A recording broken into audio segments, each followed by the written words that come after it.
বাংলাদেশের স্বাধীনতার উপর কোনো হস্তক্ষেপ করার চেষ্টা করা হয়, তাহলে বাংলাদেশের মাটিতে ভারতীয় দূতাবাস থাকতে পারবে না।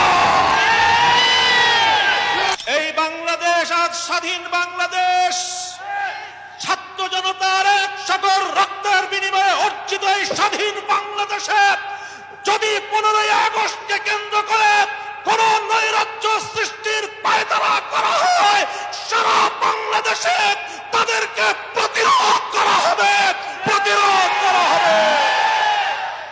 বিগত 45 বছর ধরে শেখ হাসিনা প্রতিশোধের রাজনীতি করেছেন, প্রতিশোধ নিয়েছেন আমার বাংলার তাওহীদি জনতার বিরুদ্ধে, প্রতিশোধ নিয়েছেন বাংলার স্বাধীনতাকামী মুক্তিকামী জনতার বিরুদ্ধে, প্রতিশোধ নিয়েছেন বাংলাদেশের ছাত্র জনতার বিরুদ্ধে, প্রতিশোধ নিয়েছেন এদেশের হেফাজতে ইসলামের লক্ষ লক্ষ নিরপরাধ মানুষের বিরুদ্ধে।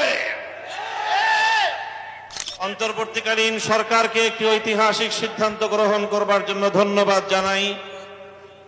তারা বলেছেন নাকের ডগায় শত শত শহীদের লাশের গন্ধে পার হয়ে 50 বছরের সেই পুরনো কোন নিহত ব্যক্তির জন্য জাতীয় শোক দিবস পালন করার কোনো অর্থ হয় না।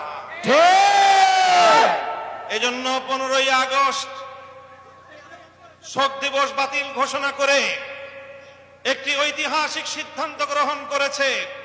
এজন্য আমি অন্তর্বর্তীকালীন সরকারকে ধন্যবাদ জানাই।